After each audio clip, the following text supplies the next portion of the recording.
Hello à tous, aujourd'hui j'ai décidé de me lancer dans un sujet tabou et qui est tabou je trouve à tort, qui est la religion et plus particulièrement l'islam. Juste pour recadrer les choses, je ne suis pas musulmane et je ne pratique aucune religion aujourd'hui, mais pour autant la religion en elle-même représente quand même pour moi quelque chose de fort. Déjà la religion, qu'est-ce que c'est? Pour moi la religion c'est d'essayer de souder plusieurs personnes, de souder un peuple sur des bases qui sont plutôt fraternelles.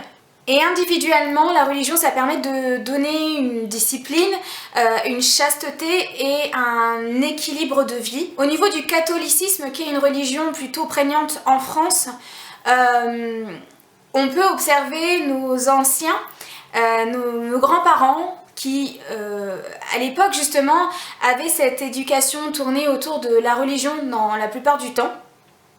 Et on remarque quand même que la religion s'est étendue, s'est transmise, ne serait-ce que à nos parents, même s'ils ne pratiquent pas la religion chaque jour, il y a quand même des valeurs qui sont imprégnées dans les habitudes de vie.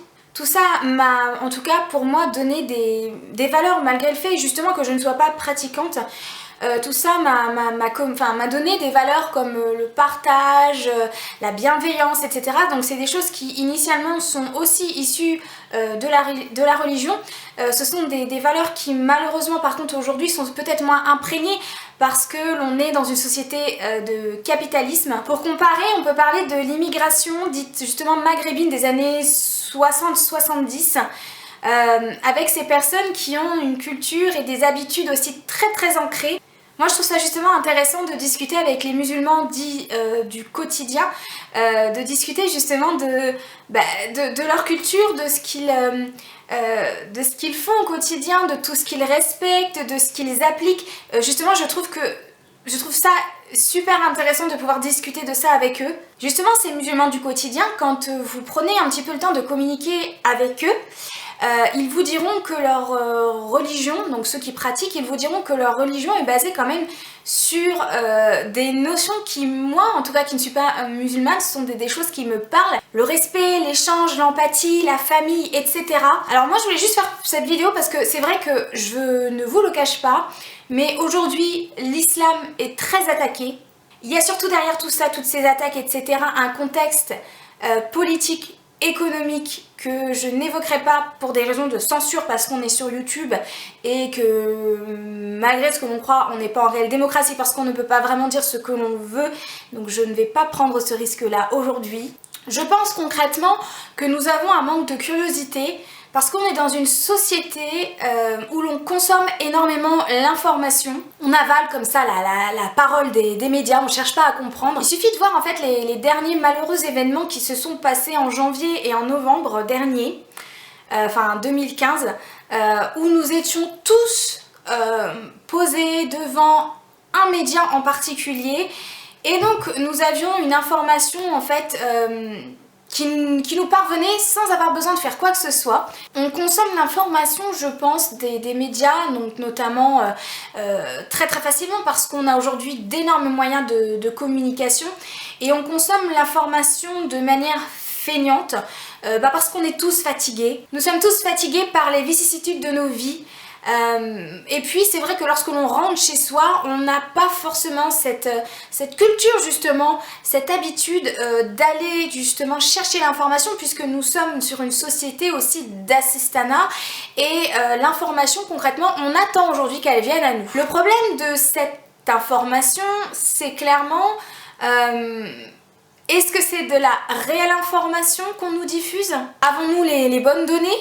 On surfe en fait sur cette vague de l'information universelle où cette information qui nous est communiquée par différents moyens de communication nous lobotomise. Pour revenir à l'islam, je voulais simplement vous dire justement que les musulmans ne sont pas tous des tueurs, ne sont pas tous des terroristes. D'ailleurs, est-ce que les terroristes sont vraiment musulmans? Je sais pas moi, dans mon entourage, j'ai des musulmans, autour de mes amis, mes collègues, Et je n'ai jamais observé une attitude similaire à celle que l'on peut nous communiquer à travers justement ces médias. Et je pense qu'il faut arrêter à un moment donné justement de culpabiliser sur le fait d'aimer un musulman. Le mot musulman n'a jamais été péjoratif. À un moment donné, je pense que on peut vivre en harmonie et en bonne intelligence. À la base, le fait d'avoir des cultures différentes, c'est justement ça qui est intéressant.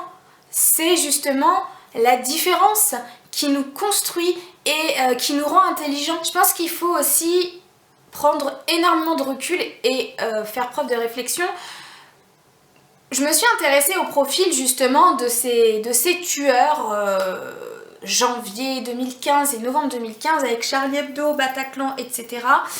Donc qui ont commis ces crimes. Donc on met des visages sur ces personnes dites maghrébines, musulmanes, etc. Terroristes comme on dit. Je me suis intéressée à ces profils justement de personnes musulmanes et je les ai justement comparés à mon musulman du quotidien. Voilà le musulman que je côtoie, mon voisin qui se lève tous les jours pour aller au turbin. Est-ce que franchement vous voyez, enfin dites-le moi, une similitude entre le musulman que vous connaissez, que vous côtoyez tous les jours et ces hommes? Pour terminer et faire preuve en votre capacité d'analyse, je vais lire quelques passages tirés du Saint-Coran. Vous êtes responsable de vous-même. Celui qui s'égare ne vous nuira point si vous avez pris la bonne voie. C'est vers Allah que vous retournerez tous. Alors, il vous informera de ce que vous faisiez. Ceux qui croient et accomplissent de bonnes œuvres auront une énorme récompense jamais interrompue. Ceux qui lancent des accusations contre des femmes vertueuses, chastes et croyantes sont maudits ici-bas comme dans l'au-delà et ils auront un énorme châtiment. Et sois patient, car Allah ne laisse pas perdre la récompense des gens bienfaisants. Voilà, je voulais juste vous montrer aussi qu'il y a des messages qui sont complètement à l'encontre de ce que l'on nous communique. Voilà, je suis pas trop rentrée dans le sujet pour des raisons que j'ai évoquées. Mais en tout cas, j'espère que ça vous aura intéressé ou que ça vous aura peut-être fait réfléchir sur le sujet de l'islam. Et je voulais tout particulièrement faire un clin d'œil à Ilham, qui est une de mes meilleures amies. C'est comme ma jumelle, je l'aime mais profondément, qui est musulmane et je supporte pas l'idée qu'elle puisse être attaquée et que l'on puisse imaginer que sa religion puisse faire d'elle une tueuse et une femme dangereuse, puisque Ilham, c'est, malgré toutes mes amies, c'est la personne la plus pacifiste que je connais, la personne la plus respectueuse d'autrui. Elle a énormément de choses à m'apprendre. Et quand j'ai eu des gros problèmes d'argent, c'est une femme qui avait eu un accident assez grave, qui était atrophiée, abîmée, qui avait encore des cicatrices, qui avaient encore des points de suture et qui s'était déplacée toute seule avec ses petites Clio, chercher des courses et qui, sans me demander quoi que ce soit, m'a appelée en me disant « Wendy, est-ce que tu peux descendre de chez toi ?» Et il faisait une chaleur de fou en plus et elle était justement allée me faire des courses pour que je puisse manger parce que j'étais en galère. Et pour moi, c'est aussi ça l'islam et c'est vraiment ce que... c'est une bonne musulmane et il y a énormément de bons musulmans, que ce soit en France ou ailleurs, et je pense qu'il faut vraiment ouvrir les yeux. Et voilà, donc je voulais particulièrement faire cette dédicace à toi Ilham, qui est ma sœur et que j'aime particulièrement, pour te dire que tu restes une belle personne et je sais que tu doutes de la France par rapport à ce qui s'est passé ces derniers temps, mais tu as ta place parce que tu es aussi une citoyenne française et je veux pas que tu partes en plus et ça me touche d'imaginer que vous comme elle vous puissiez être victime d'harcèlement par rapport à une religion qui à la base est une très belle religion.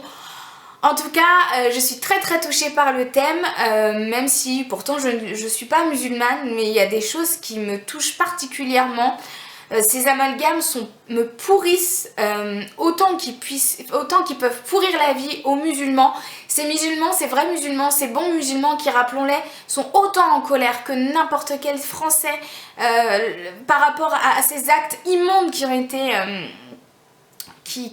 qui se sont passées en 2015, qui avaient en plus de cette colère liée à ces actes immondes, le droit en fait de subir le racisme et les amalgames d'autrui. S'il vous plaît, réfléchissez et ne prenez pas l'information comme ça sans essayer d'avoir un minimum d'esprit. Voilà, je vous embrasse et je vous dis à la prochaine vidéo. Ciao!